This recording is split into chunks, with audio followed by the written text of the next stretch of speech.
Translate it, dirtbag. Let's see what you're worth. Grant Wexler's laugh sliced through the boardroom as he hurled the thick Chinese contract at Nia Brooks. The pages struck her janitor's cart and slid across the marble to her feet. "Tell you what," he said, loud enough for the executives on speaker to hear, "translate this entire contract correctly, and I'll hand you $1 million myself." A few chuckled. The room went still, all eyes on her. A security guard shifted by the door, blocking the exit. Grant stepped closer, cologne sharp in the air, certain the woman in a cleaning uniform would fold under pressure. He didn't know she could read every word, or that a single buried clause could collapse everything he'd built. Before continuing, comment where in the world you are watching from, and make sure to subscribe, because tomorrow's story is one you can't miss.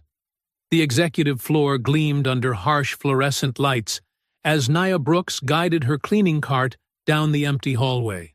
Her footsteps echoed against marble floors that reflected a row of stern CEO portraits, all men in expensive suits with practiced smiles. Security Supervisor Hank Doyle stood at his post, radio clipped to his belt. His eyes narrowed as Nia approached the checkpoint. She'd cleaned this floor hundreds of times, but tonight felt different. The air crackled with tension. "Badge," Hank demanded, holding out his hand. Nia unclipped her ID from her uniform. He made a show of examining it, turning it over slowly before scanning it once, twice. "She's clear. For now," he reported into his radio, emphasizing the last words. Through the glass walls of the conference room, Nia could see frantic movement. CEO Grant Wexler paced in his tailored suit, gesturing sharply. CFO Daphne Klein sat rigid in her chair, perfectly manicured nails drumming against the polished table. General Counsel Elliot Park shuffled through papers, his usual composure cracking. "What do you mean we can't proceed?" Grant's voice carried through the glass. "The board is waiting on this call." "The translation service is backed up," Elliot explained, tugging at his collar. "They can't get to it until morning." "Morning?" Daphne's voice rose. "The Asian market's open in 3 hours. We need this done now." Nia kept her head down, methodically moving her mop across the floor. The executives ignored her presence entirely, until Grant's eyes landed on her uniform. A cruel smile spread across his face. "Hey, cleaning lady!" he called out, making Nia pause. "Come in here." Hank stepped forward. "Sir, she's not authorized." "I'm authorizing it," Grant cut him off. "Bring her in." Nia felt every eye in the room on her as she entered. The conference room reeked of expensive cologne and desperation. Grant stood at the head of the table, next to a massive screen showing a waiting video conference. "What's your name?" he asked, though her badge was clearly visible. "Nia Brooks, sir." "Well, Nia." Grant's tone dripped with condescension. "How would you like to make some real money tonight? Not just—" He waved dismissively at her cart. "Whatever they pay for that." Daphne shifted uncomfortably. Elliot's expression remained carefully blank. "I have a proposition for you," Grant continued, warming to his audience. "Translate this Chinese contract and I'll give you $1 million. He laughed, clearly expecting others to join in. A few nervous chuckles rippled through the room. Nia studied the document on the table. Her heart pounded, but her voice remained steady. The first clause states that any relationship adjustment, which is actually a termination clause in disguise, triggers an automatic penalty of 50 million yuan. The laughter died instantly. Grant's smile froze. The second page outlines a payment schedule that would drain company accounts through deliberately mistranslated terms, Nia continued. And there's a reference to a side letter that isn't included here, one that appears to contain additional binding terms. Dead silence filled the room. Grant's jaw had gone slack. Daphne stared at Nia like she'd just performed a magic trick. Elliot frantically scribbled notes. A voice crackled from the video screen. Did she say termination penalty? Stop the call. Stop it now! Elliot scrambled to pause the board meeting, while Daphne leaned forward. Where did you learn? Who are you? Someone whispered. Grant's face had transformed. The showman's smile was gone, replaced by something cold and calculating. He forced his features into a pleasant mask, but his eyes burned with barely contained rage. Well, he said smoothly, this is unexpected. We'll certainly need to discuss appropriate compensation for your assistance. The word assistance carried a weight of threat. Nia felt Hank move closer behind her, his presence like a shadow at her back. The security supervisor's hand rested meaningfully on his radio, ready to call for backup at Grant's signal. Thank you, Nia said quietly. Would you like me to continue with the translation? That won't be necessary, Grant replied, his practiced charm failing to mask the ice in his voice. Mr. Doyle will escort you back to your duties. Daphne wouldn't meet her eyes now. Elliot busied himself with his papers. The room had shifted from shocked silence to active dismissal, as though trying to erase the last 5 minutes. The click of Hank's boots against marble echoed as he moved to Nia's side. This way, he ordered gruffly. As Nia turned to leave, she caught her reflection in the glass wall, small against the towering windows, but standing straight. Behind her, Grant's face promised consequences, his fingers drumming against the contract she'd just exposed. The heavy conference room door swung shut behind them. Hank's hand clamped down on Nia's shoulder, steering her back toward her cart. The executive floor stretched before them, silent except for their footsteps and the distant hum of the building's ventilation system. The marble hallway felt colder now. Nia gripped her mop handle, trying to return to her routine, but Grant Wexler's polished shoes appeared in her path. Behind him, Daphne Klein studied her phone with sudden intensity, refusing to look up. Nia, Grant's voice carried down the corridor, theatrical and warm. I want to properly thank you for your help tonight. He gestured expansively, performing gratitude for the small crowd of executives filtering out of the conference room.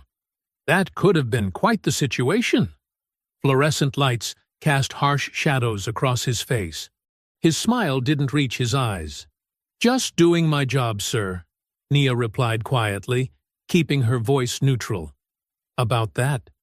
Grant stepped closer, lowering his voice. Let's discuss appropriate compensation. He pulled out his wallet, thick with credit cards. I'm thinking a $500 bonus should cover it. Nia's hands tightened on the mop handle. $500, not $1 million. Not even close. That's very generous, she said carefully. It is, isn't it? Grant's tone sharpened, especially for someone who shouldn't have been in that room in the first place. He leaned in, cologne overwhelming. I suggest you forget what you saw in that contract. Some things aren't meant for everyone's eyes. Understood? Behind him, Daphne's perfectly manicured nails tapped faster against her phone screen. The CFO's shoulders were tense, but she remained silent. Yes, sir, Nia replied. I understand perfectly. Grant's smile widened, satisfied by her apparent submission. He dropped 5 crisp $100 bills onto her cart. Good girl. Back to work then. Nia resumed mopping, maintaining a steady rhythm despite her racing heart. Through the glass walls, she watched Elliott Park rushing between offices. The general counsel gathered papers with frantic energy, clutching the Chinese contract like it might burst into flames. Heavy footsteps shadowed her movements. Hank Doyle had positioned himself at the end of the hallway, radio crackling with static. Just following protocol, he called out when she glanced his way, but his hand rested on his security badge, a subtle reminder of his authority to restrict her access. The service elevator dinged. Malik Raines stepped out, pushing his maintenance cart. His eyes met Nia's briefly as he passed. Cameras up here get reviewed real creative-like, he murmured, just loud enough for her to hear. Footage has a way of showing what they want it to show. Nia kept mopping, processing his warning. The executive floor's security cameras would become their weapons, not her protection. When her shift ended, she headed to the basement locker room. The familiar scent of industrial cleaner couldn't mask her unease. Her locker door hung slightly open, though she distinctly remembered closing it. Inside, her small notebook had been moved. The pages where she'd jotted down key phrases from the contract were creased differently now. Someone had been through her things, erasing as they went. Her phone buzzed with a new company-wide email from HR reminding all staff of updated confidentiality and security protocols. Effective immediately, janitorial and maintenance employees were restricted from accessing executive floors during meetings, with no exceptions, and badge permissions would be adjusted accordingly in the interest of overall security. The timestamp was 11:47 p.m.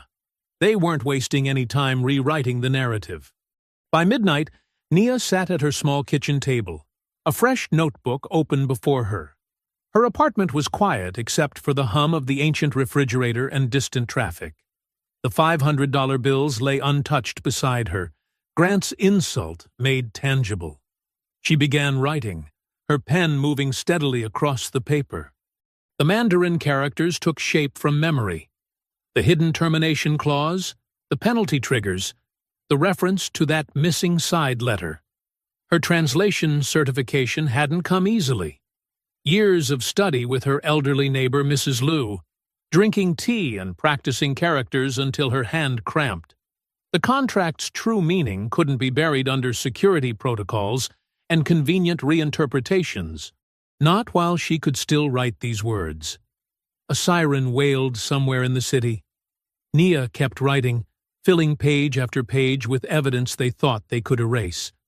Her small table didn't gleam like the executive conference room's polished surface. Her chair wasn't leather, but truth didn't need marble floors to stand on. She wrote every character she remembered, every clause that had made Grant's smile freeze. They might control the building's cameras and badge readers, they might search her locker and restrict her access, but they couldn't erase what she knew. The kitchen clock ticked toward 1 a.m. Nia's hand moved steadily across the paper, each stroke a quiet act of defiance. They expected her to disappear back into invisibility, to accept $500 and forget what she'd seen. She wrote another line of characters, another piece of proof. Let them try to bury this. Let them think their protocols and power plays would be enough. She had survived worse than Grant Wexler's threats and Hank Doyle's surveillance. The truth was, there in black ink, in 2 languages, waiting to be heard. The morning sun hadn't fully risen when Nia pushed open the door of Mason's diner. The bell chimed softly, mixing with the clatter of plates and smell of coffee. Pastor Laverne Price sat in her usual booth, both hands wrapped around a steaming mug. "Child, you look like you haven't slept," Pastor Laverne said, as Nia slid into the cracked vinyl seat. "Maybe 2 hours." Nia managed a tired smile. "But I needed to talk to you before my shift." A waitress appeared with a coffee pot. Nia nodded gratefully as the dark liquid filled her cup. The diner was half empty, mostly regulars who worked early shifts like her. The gentle murmur of conversations and scraping forks created a bubble of privacy. "Tell me everything," Pastor Laverne said, her eyes sharp despite the early hour. "Start with how you learned to read Chinese contracts in the first place." Nia added sugar to her coffee, stirring slowly. "Remember Mrs. Liu? She lived in the apartment below mine about 8 years ago. Sweet lady. Always had candies for the children after Sunday service. She got sick that winter. Her family was all back in China, and the building manager kept forgetting to fix her heating." Nia's spoon clinked against the cup. "I started checking on her every evening, bringing soup, helping with her medication schedule." Pastor Laverne nodded. "I remember you missing choir practice those months. She couldn't sleep well at night because of her cough, so we'd sit at her kitchen table drinking tea. She'd spread out Chinese newspapers and teach me characters. Nia smiled at the memory. Said if I was going to visit every night, I might as well learn something useful. That's where it started. Mrs. Liu made it like a game. We'd translate articles together. Business news, mostly. She used to work in international trade before retiring. Nia's voice softened. Even after she got better, we kept at it. Every night, for almost 3 years. The waitress returned with plates of eggs and toast. Nia picked up a piece of bacon, but didn't eat it. When she passed away, I promised myself I'd make it mean something, used my savings to get formally certified in Mandarin translation. Nia's fingers tightened around her coffee cup. Had good jobs lined up, too. Then the tech company I worked for had layoffs. My mother's cancer came back the same month. Medical bills ate everything.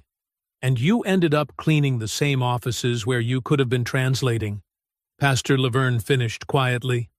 Until last night.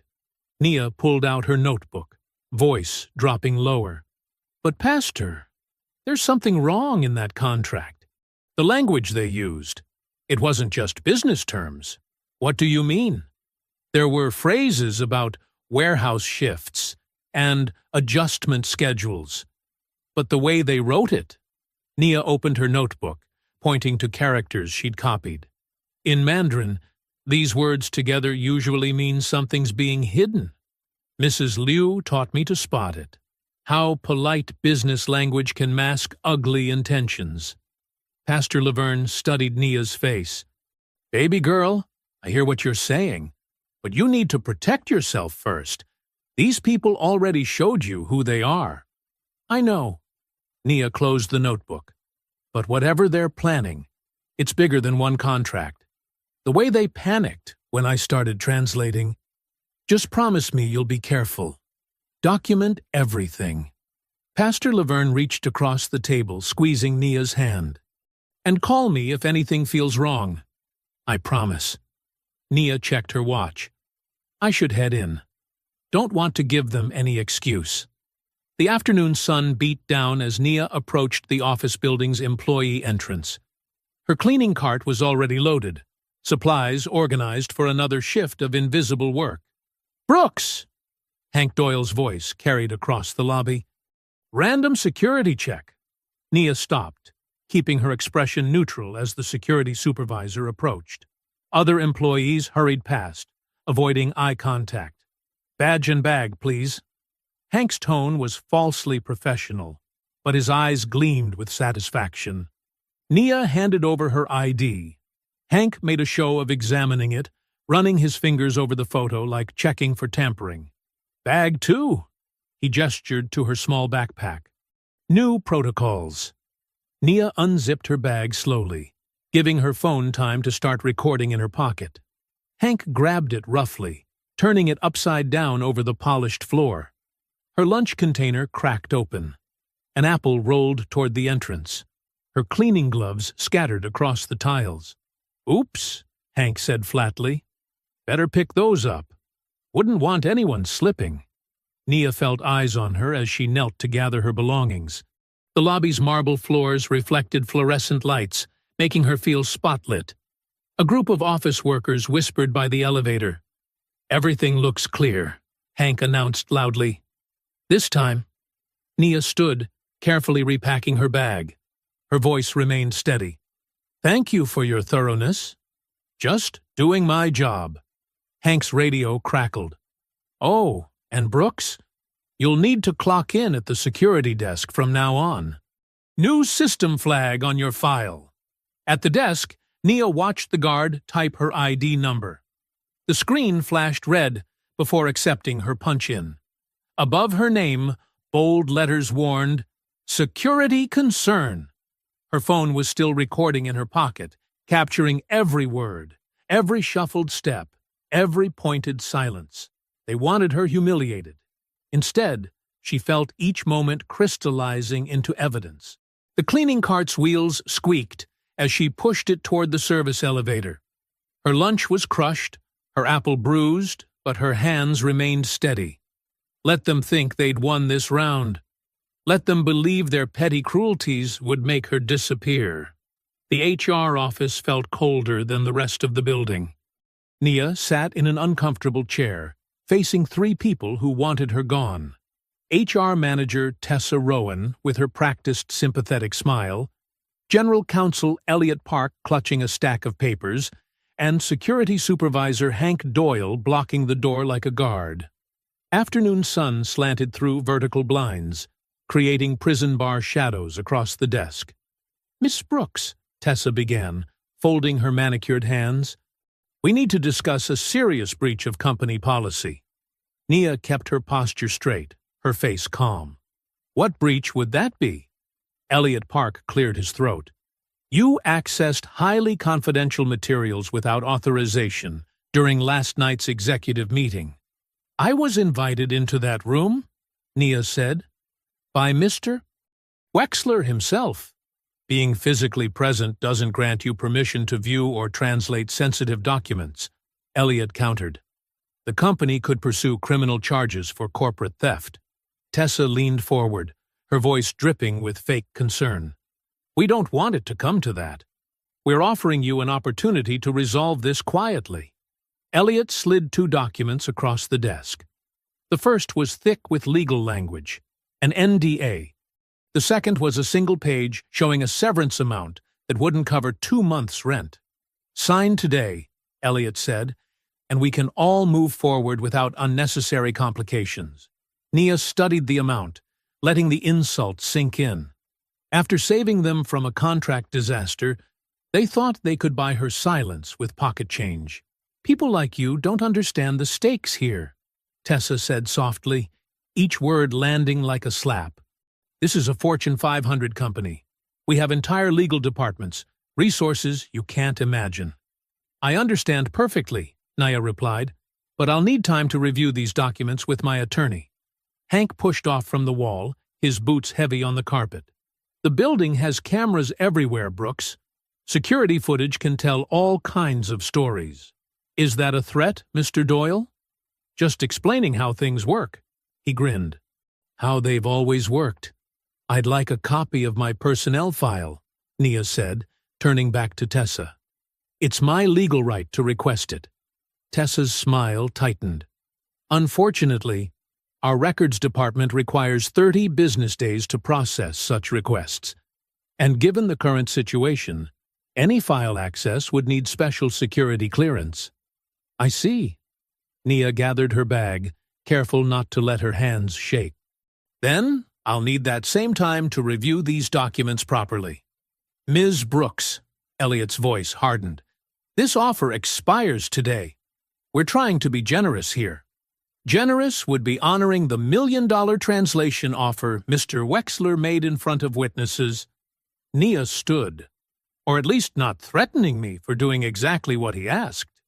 "That was clearly a joke," Tessa said quickly. No reasonable person would expect their janitor to read Mandarin," Nia finished. "Maybe that's the real problem here." Hank stepped closer, trying to loom over her. "You're making a mistake." "The mistake was thinking I'd be scared into signing away my rights." Nia walked to the door, forcing Hank to move or physically block her. "I'll have my lawyer contact Mr. Park about those documents." The hallway felt warmer than the HR office, but not safer. Nia could feel eyes following her, security cameras, employees pretending not to watch, managers whispering into phones. The building itself seemed to be closing in, its polished surfaces hiding traps. Malik appeared as she rounded a corner, pretending to check a thermostat. He pressed a folded paper into her hand as they passed. "Service tunnels," he muttered. "Security sweeps every 2 hours. Next one's at 4. Nia slipped the paper into her pocket without breaking stride. She'd learned long ago that the best way to move through hostile spaces was to act like you belonged there, even when they were trying to erase you. She reached the main lobby, its marble floors gleaming like ice. Movement caught her eye. Grant Wexler on the second-floor balcony watching her exit. His stance was casual, hands in his pockets, but his eyes were cold and calculating. He looked like a man deciding exactly how much force it would take to break something. Nia met his gaze for one steady moment. Let him see that she wasn't running, wasn't cowering. Let him wonder why. The lobby doors opened onto afternoon heat, the city's noise washing over her like a wave. Behind her, the glass tower reflected sunlight like a blade. She could feel Grant still watching, still planning, still assuming she would eventually break under pressure. But pressure wasn't new to Nia. She'd spent years being underestimated, overlooked, pushed into corners. They thought that making her invisible meant making her powerless. They were wrong. She touched the folded map in her pocket. Malik's gift of maintenance corridors and blind spots in the surveillance. In her bag, her phone still held the recording of Hank's threats from that morning. And in her mind, she held every word of that contract, every clause that made them panic when she started translating. The sidewalk was crowded with people rushing to somewhere important. Nia joined their flow, just another worker heading home. But her mind was already mapping out what came next, what evidence she needed, what truths they couldn't bury under NDAs and security footage. Above her, Grant's silhouette remained on the balcony, a dark shape against glass and steel. The maintenance corridor thrummed with the building's mechanical heartbeat. Pipes hissed steam above their heads, and the fluorescent lights cast harsh shadows as Nia followed Malik through the maze-like passage. Their footsteps echoed against concrete walls, mixing with the distant whir of industrial air handlers. "Security does sweeps every 2 hours," Malik whispered, checking his watch. "We've got maybe 15 minutes before the next round." Nia nodded, staying close as they navigated past electrical panels and supply closets. The air grew warmer as they climbed, the building's infrastructure exposed like veins beneath skin. This was the hidden circulatory system that kept the glass tower alive, a world most executives never saw. "Here." Malik stopped at a metal door, swiping his maintenance badge. "Executive floor printer station is through there. Shift change means minimal staff for the next few minutes." The door clicked open to reveal a narrow service hall. Unlike the rough maintenance corridors, this space had carpet and painted walls, a transition zone between the building's facade and its guts. Malik gestured to a recessed alcove housing a large printer setup.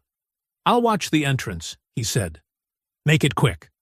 Nia moved to the printer, her heart pounding. The machine's display showed recent jobs, mostly mundane reports and meeting agendas. But there, 3 items back: draft, agreement, supplemental. She pulled out her phone, hands steady despite her racing pulse. The first page emerged showing familiar Mandarin characters. Nia photographed it quickly, then the next. On the 3rd page, she found what she needed: a reference to the missing side letter, and a vendor name written in precise shorthand. Footsteps echoed from the main corridor. A radio crackled. "Sweep starting on 4, a voice announced. Hank's voice. Malik appeared at her side, grabbing her arm. "Supply closet. Now!" They slipped inside, just as flashlight beams swept the hallway.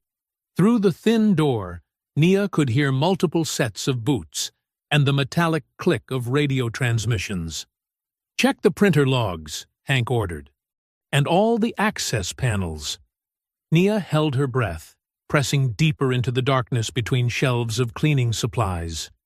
The vendor name from the draft burned in her mind. She'd seen that particular character combination before.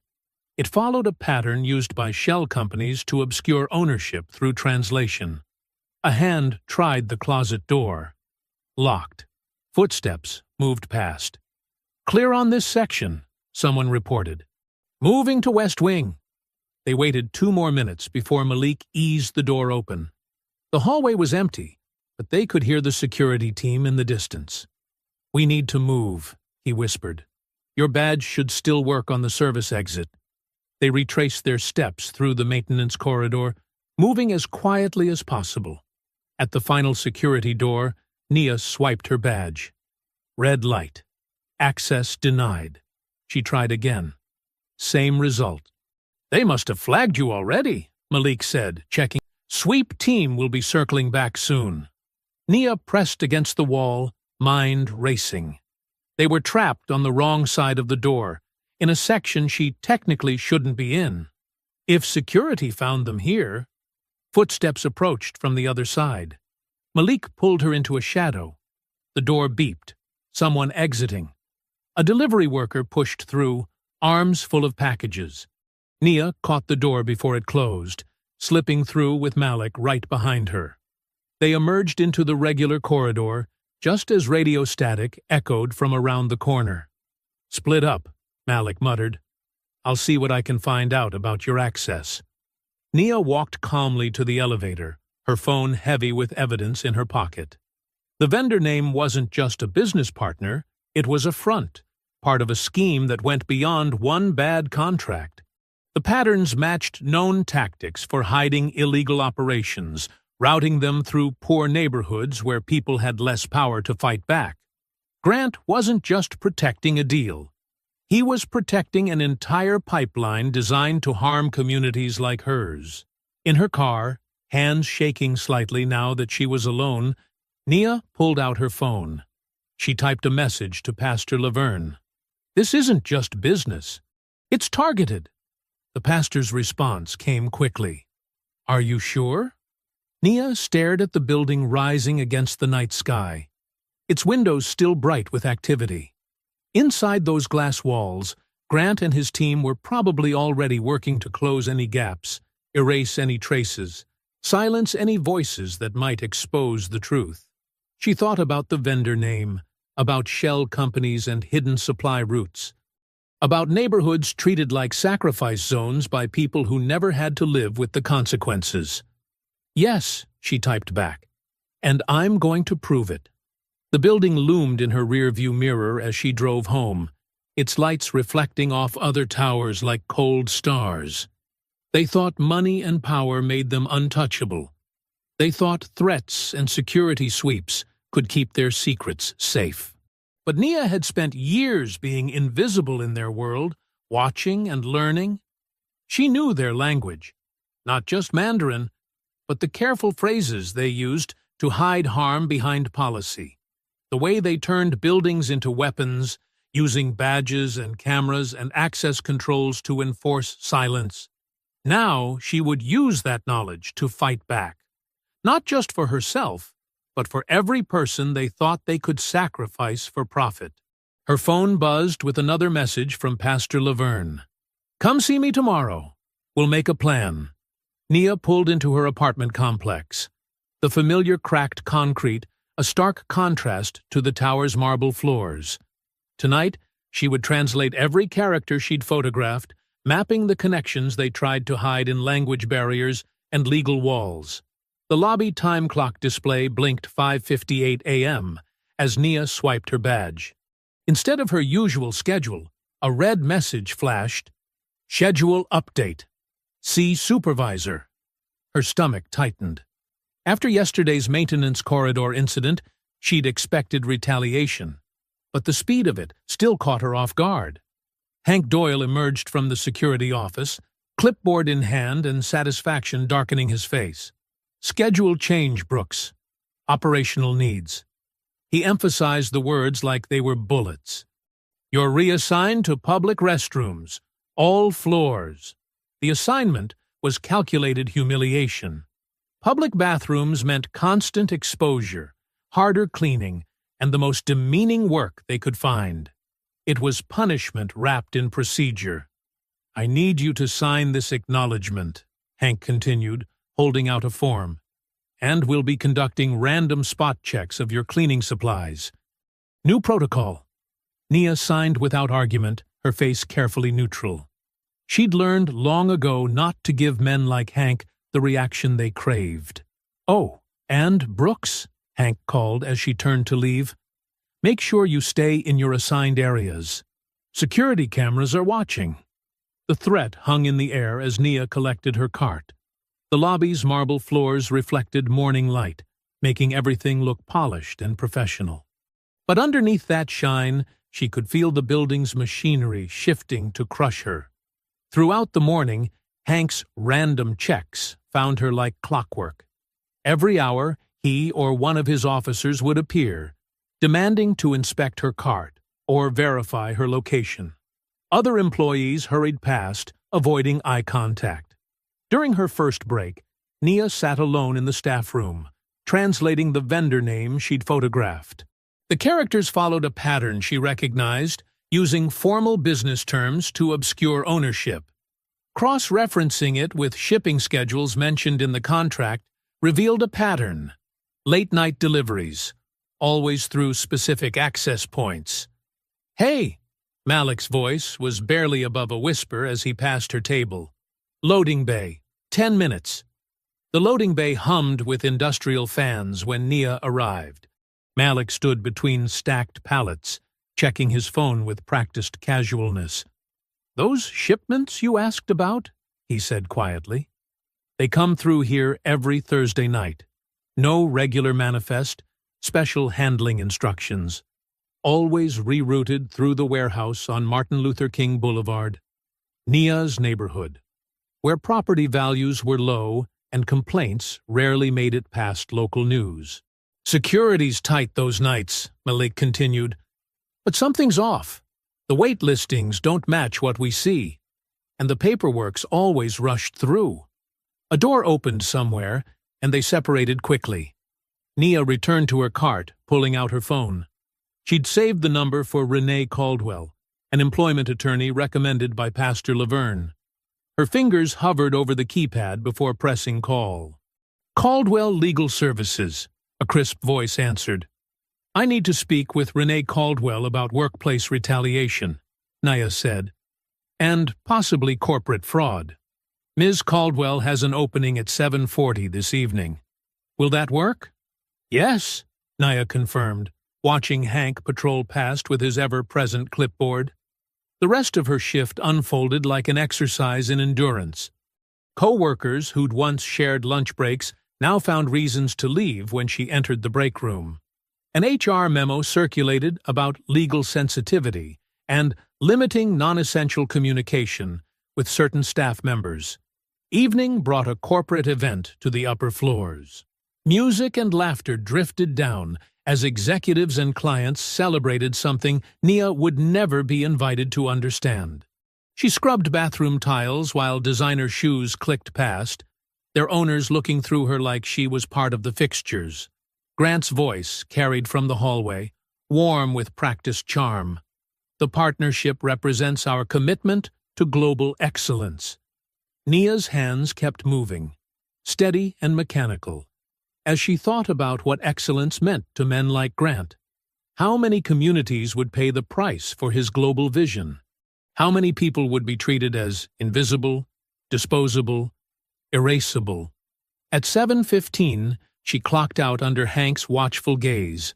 Her back ached from hours of scrubbing, but her mind was sharp as she drove to Renee Caldwell's office. The law office occupied a modest building downtown, its lights still bright against the darkening sky. Inside, the reception area was small but orderly, with worn chairs and framed labor law certificates on the walls. Nia checked her watch. 7:40 p.m.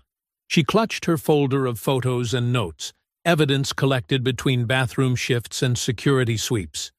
Documentation of dates, times, badge scans, translations that revealed patterns in shipping records and contract clauses. Each page represented a piece of truth they'd tried to bury under marble floors and corporate policies, under operational needs and security protocols, under the assumption that a janitor couldn't possibly understand their carefully coded language. The inner office door opened, and Renee Caldwell appeared, a sharp-eyed woman in her mid-40s wearing a blazer that had seen its share of courtroom battles. "Ms. Brooks?" Renee extended her hand. "Come in. Tell me what's happening at Wexler Corp." Nia stepped forward, gripping her folder like a shield and a sword combined. In it lay not just evidence of retaliation, but proof of something bigger. something that connected corporate towers to warehouse routes, boardrooms to neighborhoods, and polite phrases to hidden harm. Renee Caldwell's office smelled of coffee and printer paper. The small desk lamp cast a warm glow over the scattered documents as Nia carefully arranged her evidence. Her hands moved with practiced precision, the same careful attention she'd once used to organize her translation notes. "Start from the beginning," Renee said, uncapping a pen, "and don't skip details that might seem small." Nia pulled out her phone first, playing the audio from Hank's random security checks. The threatening undertone was clear even through the phone's speaker. Next came the photos, the contract fragments, the vendor name, the shipping records. "They're using the language barrier," Nia explained. "The Mandarin text doesn't match their English summaries. There's a whole shadow operation hidden in the translation gaps." Renee's eyes narrowed as she studied the documents. Classic retaliation pattern. They offered you silence money yet? Small severance. Big NDA. They wanted me to sign immediately. Of course they did. Renee pulled out a legal pad. They're following the standard playbook. Isolate, intimidate, eliminate. But they didn't expect you to understand their contracts, did they? No, Nia said quietly. They didn't expect me to exist in that room at all. Renee nodded, her pen moving quickly. We need to document everything. Every interaction, every policy change, every random check. Names, dates, times. If someone witnesses something, write down their name. If they send an email, forward it. If they change your schedule, photograph it. She pulled out a fresh legal document. This is a preservation letter. It demands they keep all security footage, emails, meeting notes, anything related to your case. Once they receive this, destroying evidence becomes legally dangerous. What about the contract itself? Nia asked. The shipping patterns suggest they're moving something through poor neighborhoods, using shell companies to hide it. That's beyond employment law, Renee said. But I know a federal investigator who handles corporate fraud. If you're right about the contract terms, this could be bigger than retaliation. She wrote down a name and number. Call her tomorrow, but be prepared. The company will fight harder if there's a criminal investigation. They might get desperate. For the next hour, they built Nia's case piece by piece. Renee explained legal terms in plain language, showing Nia how to strengthen her documentation. They created a timeline starting from the translation incident, marking each escalation. Remember, Renee said as they finished, they're counting on you feeling powerless, but evidence is power. The more they try to bury you, the more proof they create. The bus ride home felt longer than usual. Every bump reminded Nia of Hank's threats. Every stoplight recalled Grant's cold smile. The city outside the window blurred into patterns of light and shadow, like the dual meanings hidden in those contract phrases. In her small apartment, Nia cleared her kitchen table. She created separate folders with clear labels: contract, security, HR, deliveries. Each document went into its proper place, each incident recorded with time and date. The organization calmed her mind, gave structure to the chaos they'd tried to drown her in. But sleep came fitfully. She dreamed of marble floors that turned to quicksand, of security cameras that blinked like predator eyes, of contracts written in ink that kept changing color. The next morning, Nia arrived 45 minutes early. The lobby was still quiet. The cleaning crew's shift change not yet started. She noticed the bulletin board first, a fresh memo posted in the center, its white paper almost glowing under the fluorescent lights. Notice: unauthorized translations of company documents are strictly prohibited. Violations will result in immediate disciplinary action. Nia's phone made a soft click as she photographed the memo. The timestamp read 6:15 a.m. She forwarded it to Renee immediately, adding it to her growing evidence file. The time clock beeped as she swiped in. Her schedule still showed bathroom duty, still marked her as a security concern. But now each restriction felt less like a wall and more like a breadcrumb trail, leading straight to their desperation. The supply closet door was stuck again. Nia pushed it with her shoulder, trying to force the old lock open. That's when she heard Hank's footsteps behind her, deliberate and heavy. "Having trouble, Brooks?" His voice carried that false concern that always preceded a threat. He moved closer, using his bulk to trap her between the door and the wall. "Just getting supplies," Nia said evenly, her phone still in her pocket, still recording. Hank's smile spread slow and ugly across his face. "You like paperwork now, don't you? All those little notes you're keeping?" He leaned in, dropping his voice. "We can bury you in it. Incident reports, security violations, performance reviews. By the time we're done, you'll need a truck just to carry your file." Nia kept her expression neutral, but her mind was already categorizing his words, filing them away as evidence. Each threat was another brick in the wall of their own destruction. They thought paperwork was their weapon, never realizing she'd learned to read between every line they wrote. The parking garage lights cast harsh shadows across the concrete floor as Nia walked toward the bus stop. Her footsteps echoed in the nearly empty structure, each step amplified by exhaustion from another long shift. She adjusted her bag on her shoulder, feeling the weight of her documentation folder inside. Movement caught her eye. Hank Doyle emerged from behind a concrete pillar, flanked by two security guards she recognized from the lobby desk. They spread out, blocking her path to the exit. "Going somewhere, Brooks?" Hank's voice carried that false professional tone that made her skin crawl. Nia's hand slipped into her pocket, finding her phone. One tap activated the recording app. A habit now, necessary as breathing. "I'm heading home. My shift ended at 10. We've had reports of missing supplies." Hank gestured to one of the guards. "Cleaning products disappearing from storage. Policy requires random bag checks for all suspicious activity." The word suspicious dripped with meaning. Several late-shift employees hurried past, eyes down, pretending not to see what was happening. "Put your bag on the ground," Hank ordered. "Now!" Nia slowly lowered her bag, maintaining eye contact. "This is harassment, Mr. Doyle. This is security protocol." He snapped on latex gloves with theatrical precision. "Arms out, please." The guard roughly unzipped her bag, dumping the contents onto the cold concrete. Her wallet skittered across the floor. Her lunch container cracked open, spilling yesterday's rice. Her carefully organized folder hit the ground, papers spreading like fallen leaves. "Look at that," Hank said, nudging her translation notes with his foot.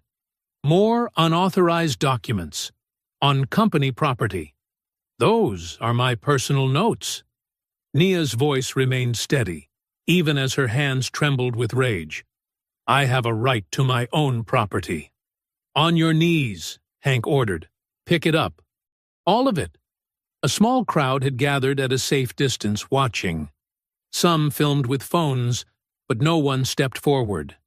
Nia slowly knelt, gathering her scattered belongings while her phone recorded every sound, every command. "I could call the police," Hank continued, standing over her. "Theft of company property is a serious offense, but I'm trying to protect you here. The company has ways of handling these situations, officially or unofficially." Nia reached for her wallet, but one of the guards kicked it further away, forcing her to crawl after it. "This is what happens," Hank said louder for his audience, "when people don't understand their place in the building." "Hey!" Malik's voice cut through the garage. He strode toward them, maintenance keys jingling at his belt. "What's going on here?" "Standard security check," Hank said, his tone shifting. "Nothing to concern maintenance." "I'm concerned." Malik planted himself next to Nia. and I'm staying right here until she's done." Hank's jaw tightened. Violence lived in his eyes, but Malik's presence complicated things. Physical assault would require too much paperwork, too many witnesses. Nia carefully repacked her bag, each movement deliberate. Her documentation was slightly crumpled but intact. More evidence for Renee's growing file. "We're done here," Hank announced, stepping back. "For now. But remember, Brooks, we're watching. Always watching." The next morning, fluorescent lights hummed in the community center's basement as Nia faced a skeptical crowd. Pastor Laverne had gathered local residents, but doubt filled their faces as Nia explained about the contract and the hidden shipments. "Company's always got some scheme," an elderly man said. "What makes this different?" Nia pulled out her translation notes. "Because this time, we can prove it. Listen to how they hide it in the language." She read the Mandarin phrases, then translated the corporate doublespeak. Adjustment protocols meant forced relocations. Resource optimization meant toxic storage. Community integration meant using poor neighborhoods as dumping grounds. "They write it in code," Nia explained, counting on no one being able to read both versions. But every warehouse shift they mention lines up with a shell company. Every delivery route targets areas they think won't fight back. The room's energy shifted. Doubt transformed into understanding. Then anger. People started sharing stories. Mysterious truck traffic, unexplained health issues, property values dropping without explanation. "They think we're invisible," a young mother said, clutching her phone with shaking hands. "Like we don't exist." "That's exactly what they think." Pastor Laverne stood, her presence commanding attention. But they forgot something important. Invisible people see everything. She turned to the crowd. "Tomorrow evening, we're holding another meeting. Bigger. Bring your neighbors. Bring your proof. Bring your phones to record." Nia watched faces harden with determination. The same determination she'd felt in that marble-floored conference room when Grant had tried to turn her into a joke. But she wasn't laughing now, and neither was her community. Her phone buzzed, a message from Renee about the preservation letter. The legal wheels were turning, but now something larger was moving too. Every person in this room represented another crack in the company's facade, another witness to their pattern of abuse. They'd tried to bury her in paper and protocol, to drown her in their corporate machinery, but they'd forgotten that machines could be understood, documented, exposed. Each threat created new evidence. Each intimidation tactic strengthened their case. The fight was growing beyond her job now, beyond one contract or one translation. It was becoming something they couldn't control with security badges or NDAs. The truth, finally spoken in every necessary language. Malik's keys jingled softly as he led Nia through the narrow service stairwell. The emergency lights cast a sickly green glow, making shadows dance across the concrete walls. Their footsteps, no matter how careful, echoed in the confined space. "Security team changes in 15 minutes, Malik whispered, checking his watch. "Third-floor printer queue is right above IT. That's where they dump overflow from executive floors." Nia nodded, her phone ready in her pocket. "How long before the next sweep?" "Maybe 10 minutes. They're trying new patterns to catch you." Malik paused at a heavy metal door, listening. "But Hank's team is predictable. Always starts from the top floor. Works down." The door creaked as they entered a dimly lit hallway. Empty cubicles stretched into darkness, the only light coming from humming monitors and blinking printer status lights. The air smelled of toner and stale coffee. "There." Malik pointed to a large printer station near the far wall. "That one connects to the executive network." Nia moved quickly, her cleaning cart providing cover as she approached the printer. Years of late-night work had taught her to move silently, to become part of the building's background noise. Her fingers found the print queue display, scrolling through recent jobs. The screen flickered with corporate templates and meeting notes, but then Chinese characters caught her eye. An email header, partially truncated. Below it, an attachment name that made her pulse quicken. She raised her phone, careful to avoid flash, and captured several angles of the screen. The Mandarin file name contained a familiar pattern, the same coded language from the contract, but with new elements. References to adjustment protocols and what looked like coordinates. A sharp click echoed through the floor. Fluorescent lights snapped on at the far end of the office. "Brooks!" Hank's voice boomed. "I know you're up here." Malik reacted instantly, shoving a maintenance cart across the aisle to block sight lines. Nia ducked low, following him behind a utility door as footsteps approached. The closet was tiny, packed with cleaning supplies and electrical panels. She held her breath, feeling her heart hammer against her ribs. But her mind stayed focused. She repeated the Mandarin file name in her head over and over, burning it into memory. Each character was a puzzle piece, connecting the contract to whatever they were hiding in those warehouses. Radio static crackled nearby. "East side clear," a guard reported. "Moving to central offices." "Check every closet," Hank ordered. "She's not supposed to be on this floor." Malik pressed his ear to the door, then held up 3 fingers. 2, 1. He eased it open, just as heavy boots rounded the corner behind them. They slipped into the hallway, moving quick and quiet toward the service elevator. "Loading bay," Malik whispered. They never watch it properly during shift change.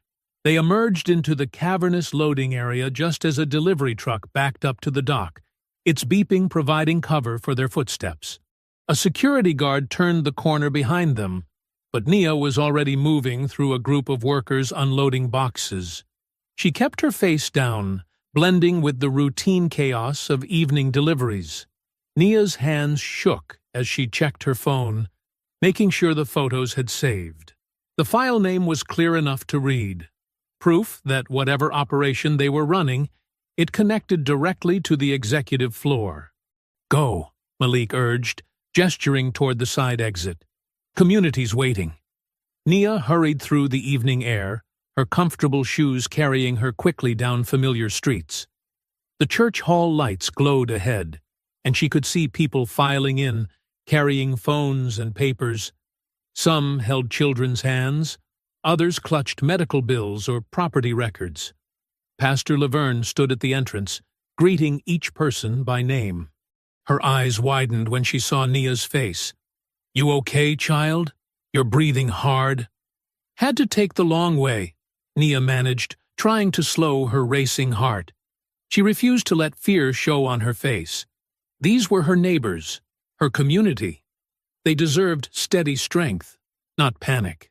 Inside, the church hall hummed with worried conversation. Folding chairs filled with faces she recognized from bus stops and corner stores. A mother from her building bounced a fussy baby. The elderly man who ran the hardware store sat near the front, frowning at a stack of invoices. Malik slipped in behind her, nodding encouragement. He'd risked his job to help her gather evidence. They all risked something, just by being here. Nia walked to the front of the room, her phone heavy in her hand. The screen still showed the damning photos, corporate documents that proved what everyone had suspected but couldn't prove. Her fingers had memorized the shape of those Mandarin characters, each one a key to unlocking the company's true plans. The crowd gradually fell silent, waiting. Pastor Laverne stepped aside, giving Nia the floor. 100 eyes fixed on her, some doubtful, some hopeful, all hungry for truth. Nia raised her phone like a torch against darkness, her voice carried to every corner of the hall, steady despite her racing pulse. "They're moving something through our neighborhood." The words hung in the crumbs leading straight to the executive floor. But more importantly, she had witnesses, people who refused to be invisible in their own community. Each person in this room was another crack in the company's facade, another voice ready to speak truth to power. The night air had grown cool by the time people filed out of the church hall. Car doors slammed and voices faded as neighbors headed home, carrying both worry and new determination. Nia stood on the steps beside Pastor Laverne, watching the last stragglers disappear into darkness. "You did good in there," Pastor Laverne said, wrapping her cardigan tighter. "Made it real for them. Made it personal." Nia nodded, still processing the energy in that room. The way understanding had spread like wildfire once she explained the contract's hidden meanings. Her phone buzzed in her pocket, an unknown number lighting up the screen. "Nia Brooks?" a deep voice asked when she answered. "This is federal investigator Jonah Briggs. Renee Caldwell gave me your contact information." Pastor Laverne squeezed Nia's arm, stepping closer to listen. "Yes, that's me," Nia said, keeping her voice steady despite her racing pulse. "I've reviewed the preliminary materials Ms. Caldwell sent over. The translation discrepancies, the pattern of retaliation, the vendor documentation. It's compelling. I'd like to meet first thing tomorrow morning." Nia glanced at Pastor Laverne, who nodded encouragement. "What time?" 8 a.m., Federal Building downtown. Bring any additional evidence you've gathered. Based on what I'm seeing, we could be looking at both employment retaliation and corporate fraud charges." The word charges hung in the air like a promise. For the first time since the contract incident, hope felt tangible, something she could almost grasp. "I'll be there," Nia said. After ending the call, she turned to Pastor Laverne. "Federal investigator wants to meet tomorrow." "God is good," Pastor Laverne smiled.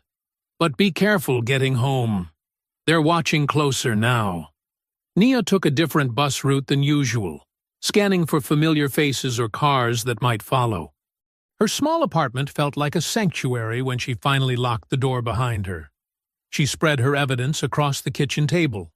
Photos, notes, audio recordings, timeline documentation.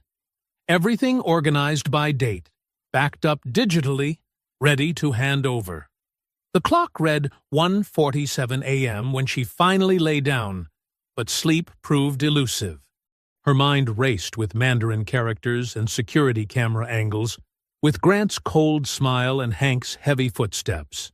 She dozed fitfully for maybe 2 hours before her alarm buzzed at 4:30 a.m. Dawn was just a hint on the horizon as Nia walked toward the office building. She'd decided to attempt her normal shift first, showing up early as usual, maintaining routine to avoid suspicion. She could leave for the federal building by 7:30 without drawing attention. The lobby's marble floors gleamed under harsh fluorescent lights. A few early workers hurried past, coffee cups in hand, avoiding eye contact. Nia approached the security desk, badge ready like always. Hank stepped out from behind a column, blocking her path. His security uniform looked freshly pressed, his stance rigid with authority. "You're not authorized today." "I'm scheduled to work," Nia said calmly, holding up her badge. "You can check the system." "System shows you're suspended pending investigation." Hank's voice carried across the lobby, drawing stares. "You need to leave the premises immediately." Nia took a deep breath, remembering Renee's advice about staying professional. "I haven't received any suspension notice. I'd like to speak with HR." "Not happening." Hank moved closer, hand on his radio. "Exit now, or I'll have to treat this as trespassing." More security guards appeared, forming a loose circle. Other workers stopped to watch, phones raised discreetly.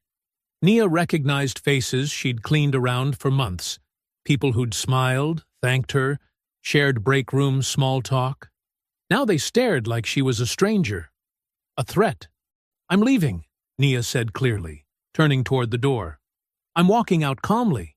"Stop right there." Hank's radio crackled. "Police are already en route."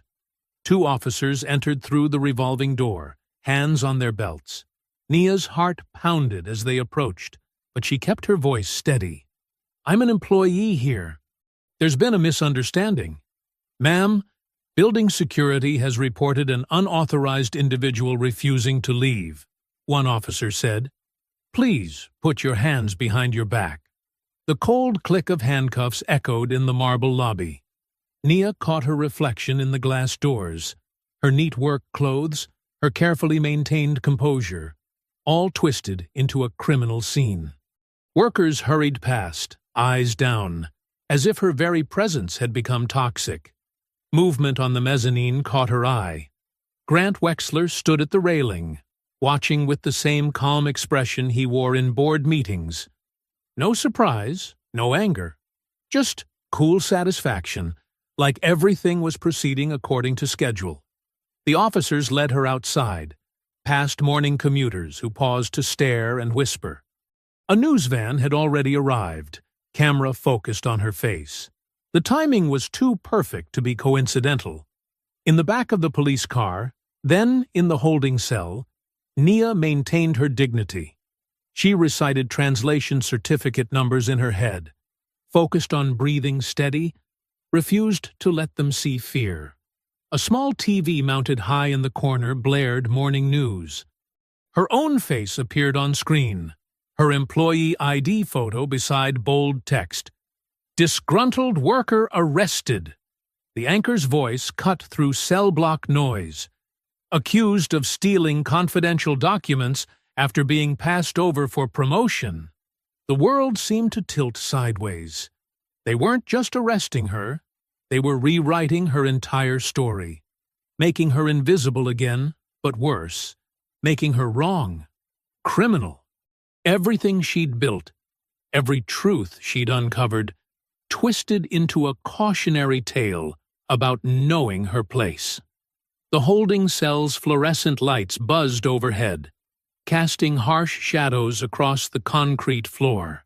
Nia sat straight-backed on the metal bench, her work clothes wrinkled, but her posture refusing to break.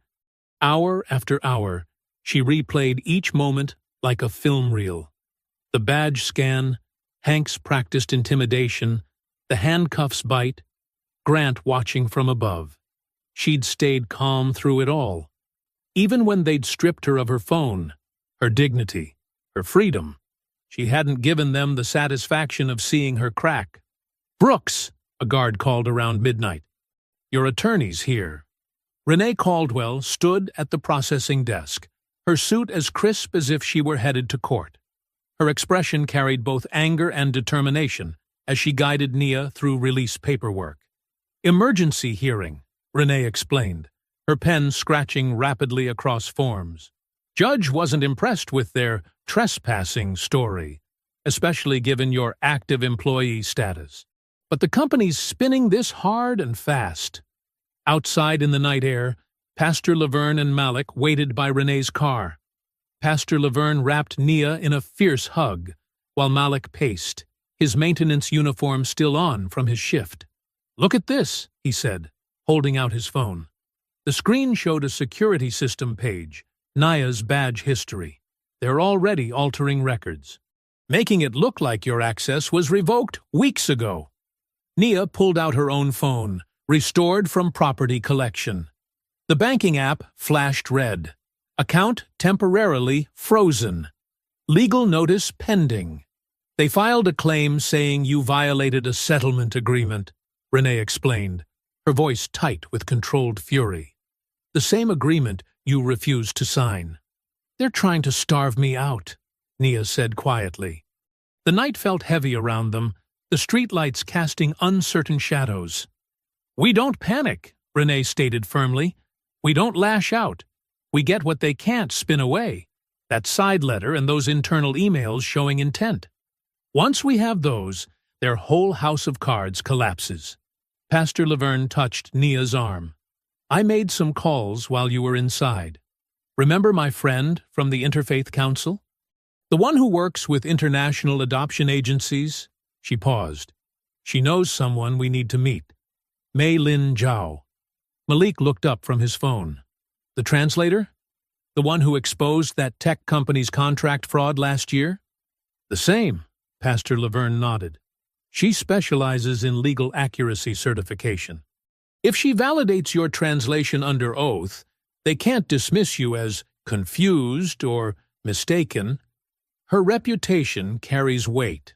Nia remembered reading about Maylene's testimony in that tech case, how she'd methodically dismantled attempts to hide predatory terms behind language barriers. The company's stock had plummeted when the truth emerged. They'll try to discredit her too, Renee warned. Grant's already got his paid expert contradicting your translation. But Maylene's credentials are bulletproof, Pastor Laverne countered. 20 years of court certification, international recognition, a reputation for refusing bribes. She's exactly what we need. Malik checked his phone again, cursing softly. They're scrubbing the security footage from this morning. I can see the deletion logs happening in real time. Document everything, Renee instructed. Every changed record, every lost file. It all shows pattern and intent.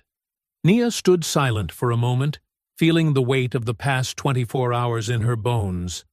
The holding cell had left her stiff, but her mind remained sharp. She thought of Grant's smirk when she'd first translated the contract, his certainty that she'd never dare challenge him.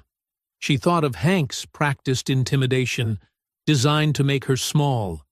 She thought of all the invisible workers who'd been erased before her.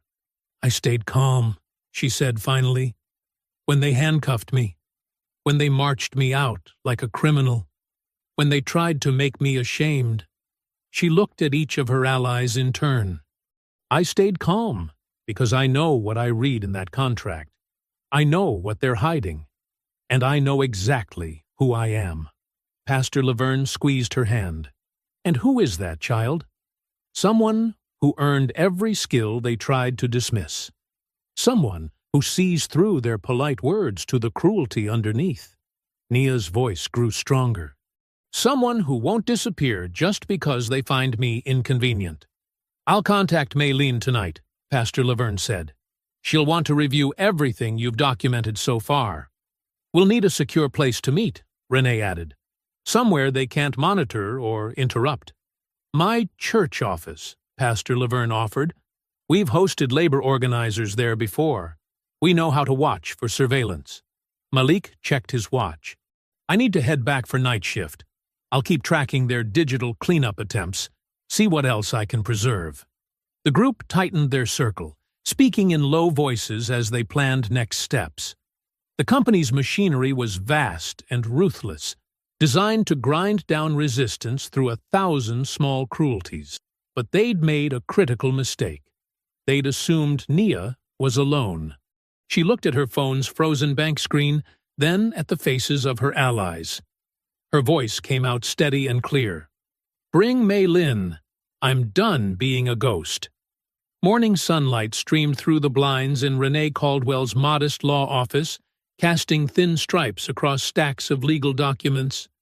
The space felt cramped but purposeful, with filing cabinets lining the walls and a coffee maker gurgling in the corner. Maylene Zhao sat at the conference table, her laptop open and reading glasses perched on her nose. Her pressed blazer and careful movements reflected decades of professional precision. Nia spread her documents across the table, photographed contract pages, handwritten notes, and timeline records. Her hands were steady despite barely sleeping after the jail release. The familiar Mandarin characters grounded her, each stroke a reminder of evening lessons with her elderly neighbor, of earned knowledge no one could erase.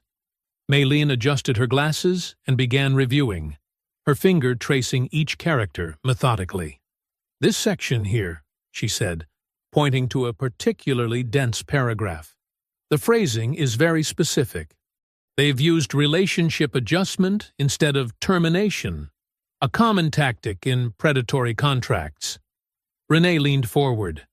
How so? It sounds softer in Mandarin, Maylene explained. More collaborative, but the operational effect is the same. They can cut ties without warning and trigger massive penalties. Your translation caught this exactly, Ms. Brooks. Nia nodded. The tone felt wrong. Too polite for what it was actually doing. Precisely. Mei Lin turned to another page. And here, these routing instructions. They've buried them in administrative language, but the meaning is clear. Specific warehouses, specific timing, specific handling requirements. She looked up at Nia. You were absolutely correct about the shell company pattern. I've seen this structure before in cases involving unauthorized distribution networks. Renee's phone buzzed. She checked it and frowned. Elliott Park just released their official translation to the board. Their paid consultant is claiming Nia misunderstood key terms.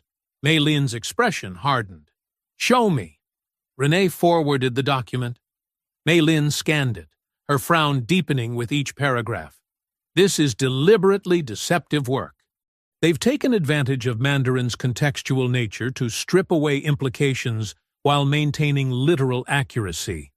It's technically correct, but fundamentally dishonest. She opened a new document and began typing rapidly. I'm preparing a formal rebuttal.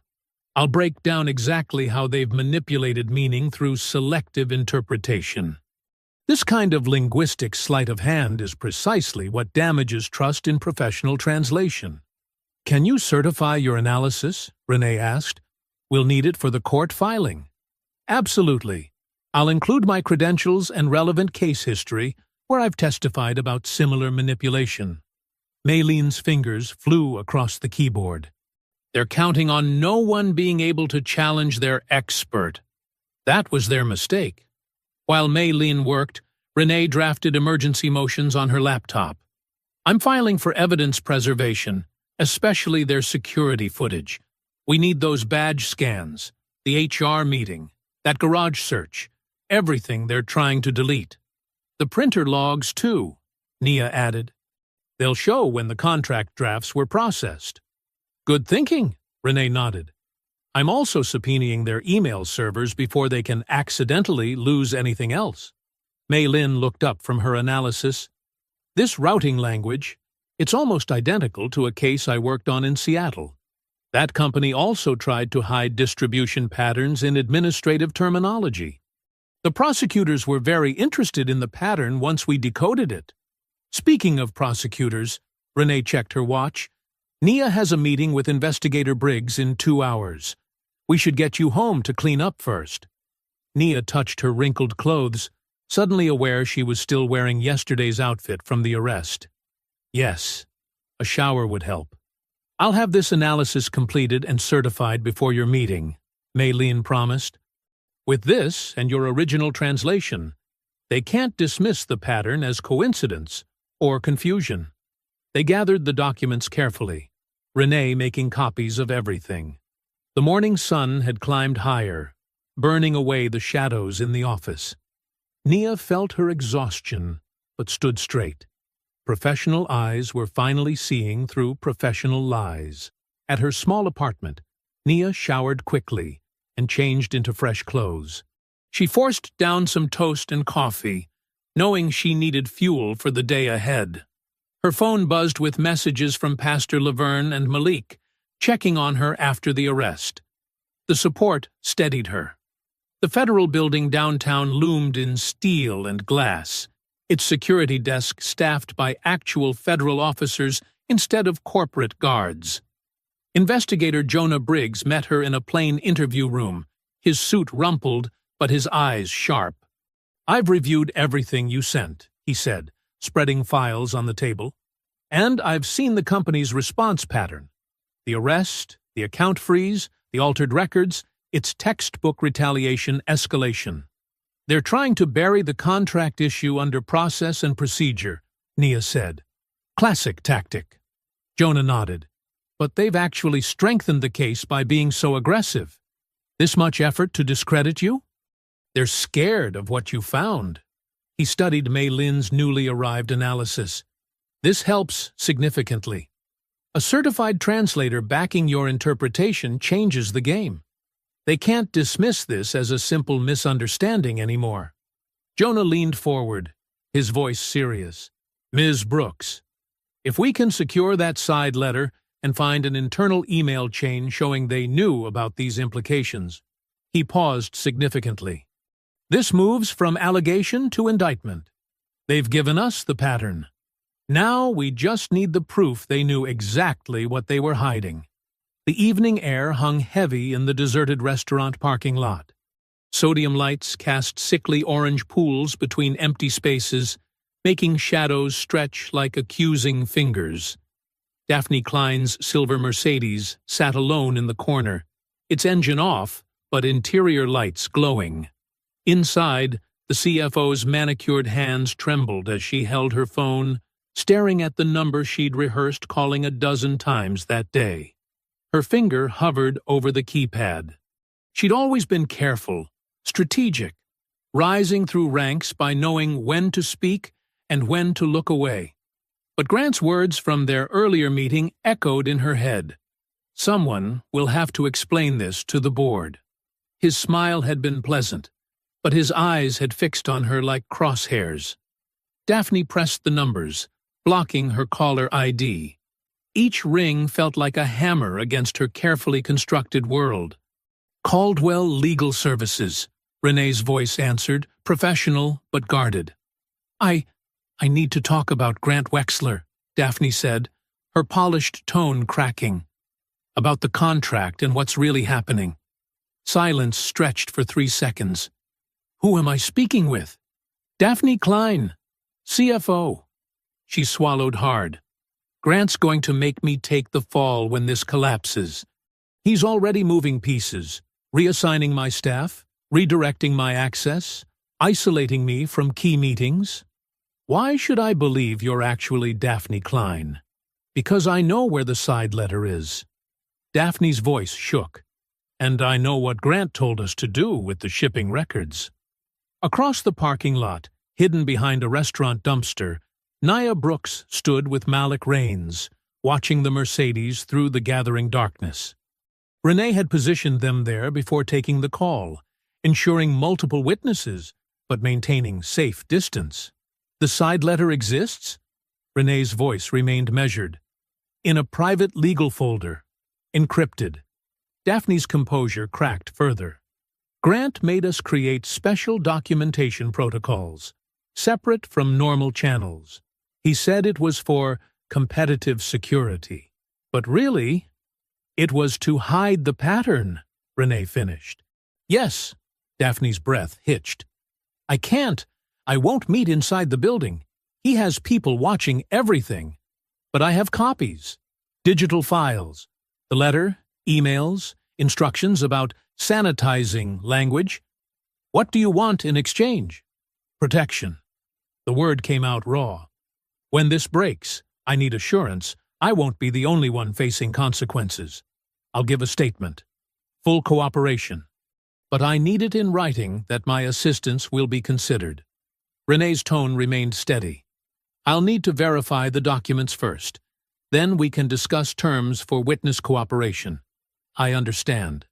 Daphne's fingers drummed against her steering wheel. I can transfer the files now, but you have to promise. Promise they won't trace it back to me until I'm protected. Send them through the secure link I'm texting you. We'll review them with our translator present. In their hiding spot, Nia and Malik watched Daphne's silhouette bend over what looked like a laptop. Minutes crawled by. Nia's phone buzzed softly. Renee forwarding the incoming files. The first document opened. The side letter. Dense, with Mandarin text. Nia began reading, her whispered translation carrying to Malik. Regarding special handling procedures for Category C shipments. They're using formal business terms, but the subtext is clear. Look, this section about alternate routing and documentation adjustments. They're describing how to move products through shell companies without raising flags. More files arrived, email chains, meeting notes, tracking logs. In one message, Grant wrote, "Ensure all language is appropriately sanitized before distribution. Certain shipments must remain outside standard logging protocols." Jesus, Malik breathed.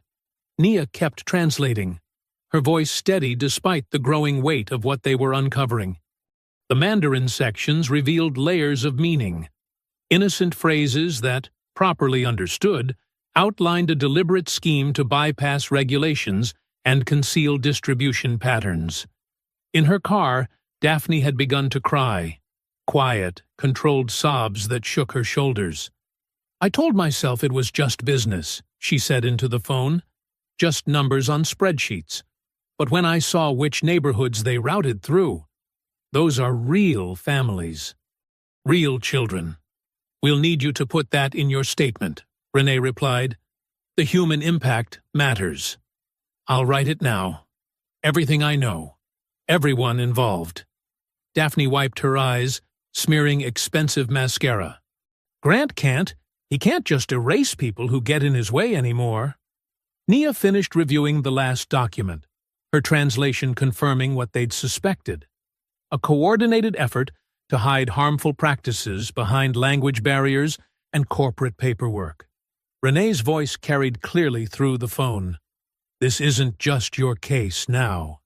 This is everyone's."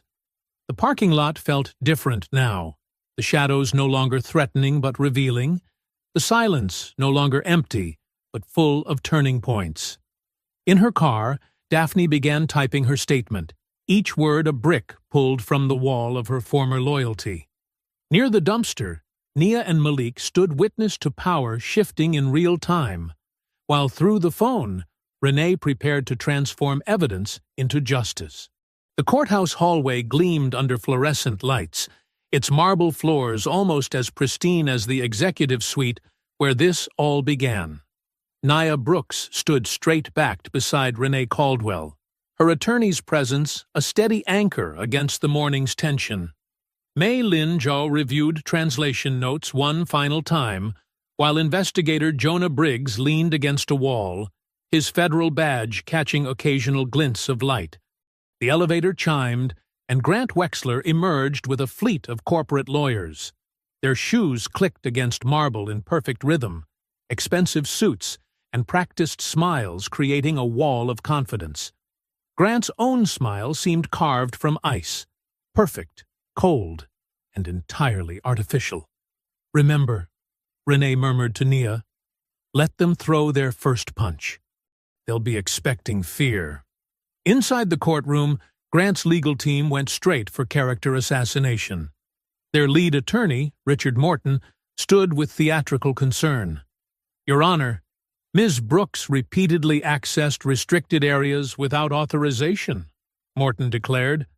"She manipulated a casual comment about translation into baseless accusations. This is, quite simply, an attempt to extract money through fabricated claims." Nia kept her face neutral, though her hands tightened slightly in her lap. She watched Grant lean back, so certain of his script. Renee rose slowly, deliberately. "Interesting interpretation," she said. "Let's discuss unauthorized access." She played the audio from Nia's personnel file, her original badge approval for all floors. Then she displayed time-stamped screenshots showing how those permissions were altered after the contract incident. "They didn't restrict her access because she was unauthorized," Renee stated. "They restricted it because she understood too much." Morton tried to interrupt, but Renee was already cueing the garage audio. Hank Doyle's voice filled the courtroom. "Pick it up. All of it. Let's see how you like cleaning on your knees." Several board members shifted uncomfortably. The judge's expression darkened. "This wasn't about security," Renee continued. "This was about punishment. And why? Because Ms. Brooks could read something they needed translated." Mei Lin Zhao took the stand next, her credentials impeccable. She walked through the contract passages, explaining how Nia's translation captured crucial context that the company's paid consultant had deliberately softened. "This phrase here," Mei Lin pointed, "si diaozheng," they translated it as relationship adjustment. But in this context, with these accompanying terms, it's clearly describing a termination clause with severe penalties.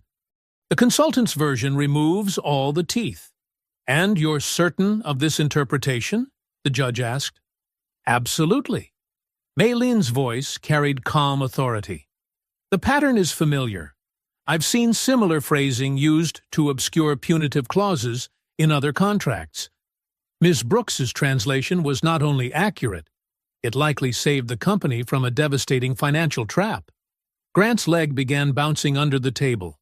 His attorney tried redirecting, but surely a night janitor couldn't possibly understand the complexities of international business language. I've reviewed Ms. Brooks's translation certification, Maylin cut in. Her understanding of business Mandarin is sophisticated and precise. The only mistake here was assuming she wouldn't comprehend what she was reading.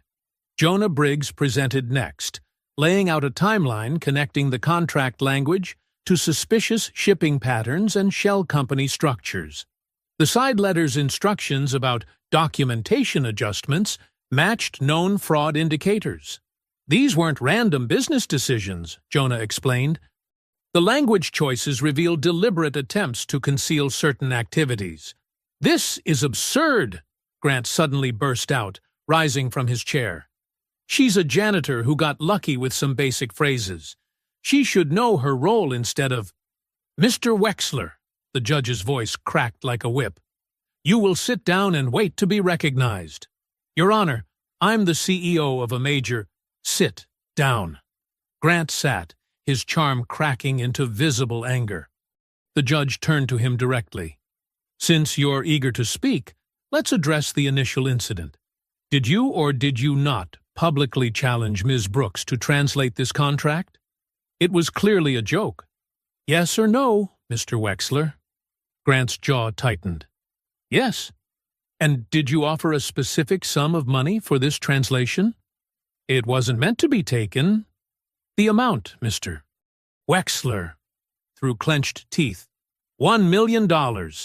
And was this contract urgent, time-sensitive? We were in the middle of a board call. So, yes? The judge's pen tapped his desk. You needed an immediate translation during a critical negotiation, and Ms. Brooks provided one that proved accurate? Grant's silence spoke volumes. The board chair was called next, forced to confirm that Nia's translation had indeed identified serious issues that required pausing the deal. Yes, the contract was urgent. Yes, Grant had initiated the translation request. Yes, Nia's interpretation had likely prevented major financial damage. With each admission, Grant's confident facade cracked further. His leg bouncing became more pronounced. He scribbled aggressive notes to his attorneys, who began to look increasingly concerned. The judge reviewed the assembled evidence: badge records, audio files, translation verifications, timeline correlations, and Daphne's extensive documentation. His expression grew progressively more severe. This court is ordering expanded subpoenas for all communications related to this contract and its implementation, he announced. Furthermore, given the evidence of potential criminal activity, I am referring these materials to federal prosecutors for review. Grant's pen snapped in his hand, leaving an ink stain like a bruise on his pristine notepad. His smile, that practiced, powerful smile that had launched careers and crushed opposition, finally shattered completely. The boardroom looked different now. Sunlight streamed through the wall of windows, reflecting off the polished table where Grant Wexler's nameplate once commanded attention. 2 security officers stood by the door, not to intimidate Nia Brooks, but to escort Grant when he arrived to face the board's decision. Nia sat quietly in a chair she'd once cleaned around, watching faces she'd previously only seen in passing. The interim CEO, Barbara Halloway, shuffled papers with deliberate care. The board members spoke in hushed tones, their usual confidence replaced by grim determination. The door opened. Grant strode in wearing his trademark smile, though it wavered at the edges. He'd lost weight in recent weeks, his suit hanging slightly loose around the shoulders. His eyes darted to Nia, then away. as if her presence was a glitch in his reality. "Mr. Wexler," Barbara began, her voice steady. "The board has concluded its emergency review. Given the evidence presented and the ongoing federal investigation, we are exercising our authority to remove you from your position, effective immediately." Grant's smile crystallized into something brittle. "This is absurd." One disgruntled, "Your badge and company devices," Barbara continued, gesturing to a waiting HR representative. "The security team will escort you to clear your office. You can't possibly—" "We can, and we are." The board chair's voice cut through Grant's protest. "The federal investigators have expanded their case beyond the contract fraud. The pattern of retaliation, the falsified security logs, the targeted harassment, it's all documented now." Down the hall, Hank Doyle was simultaneously being informed of his termination. His personnel file now included evidence of unlawful searches, manipulated access records, and coordinated intimidation. His law enforcement background couldn't shield him from his own recorded threats. Grant stood, straightening his jacket with trembling hands. "You're making a mistake. Everything I did was for this company's benefit, including targeting a qualified translator who tried to prevent us from signing a toxic contract." Barbara's words landed like precise cuts. "Including orchestrating her arrest to cover up broader fraud? She was just a janitor who saved this company millions by identifying hidden penalties," the board chair interrupted. "Who documented systematic retaliation? Who proved that language skills matter more than job titles?" He shuffled papers. "The U.S. Attorney's Office seems particularly interested in your emails about adjusting certain shipping records." The security officers stepped forward. Grant's face flushed deep red as they approached. The same officers who had once followed his orders to intimidate Naya. "This way, Mr. Wexler," one said firmly. After Grant was escorted out, Barbara turned to Nia. "The settlement agreement is finalized. Full reinstatement if you want it, though I understand you have other plans. Public apology on record. Policy overhaul under third-party compliance monitoring." She allowed herself a small smile. "And of course, the financial settlement matching the original $1 million bet, plus damages." Nia nodded, thinking of the community center where Pastor Laverne was already preparing space for the new scholarship program. The funds would support language training, legal education, and worker rights advocacy. Not just a single victory, but a permanent pipeline for change. "We'd like to retain you as a consulting translator," Barbara added.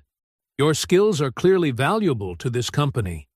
"I'll consider it," Nia replied carefully, "after the scholarship program is established." Mei Lin Zhao had already agreed to help structure the language certification courses, offering expertise without taking control.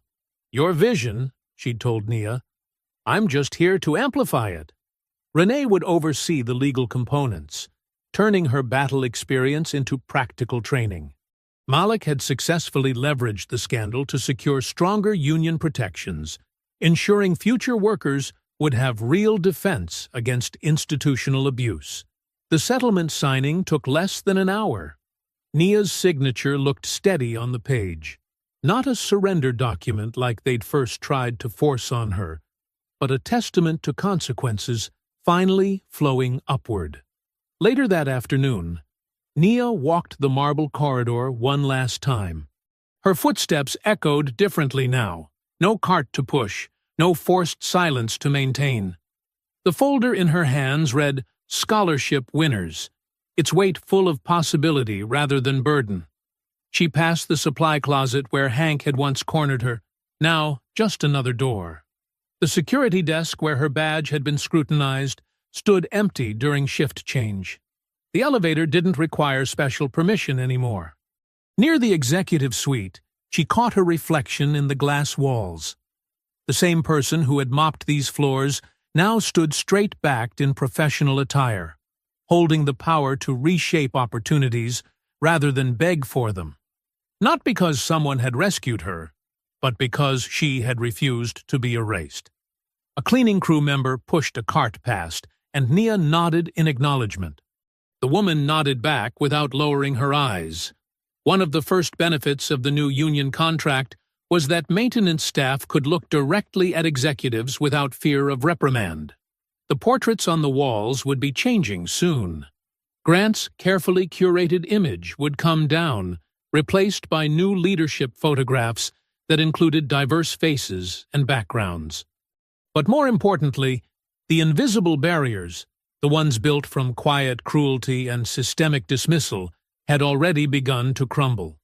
If you enjoyed the story, leave a like to support my channel and subscribe so that you do not miss out on the next one. On the screen, I have picked 2 special stories just for you. Have a wonderful day.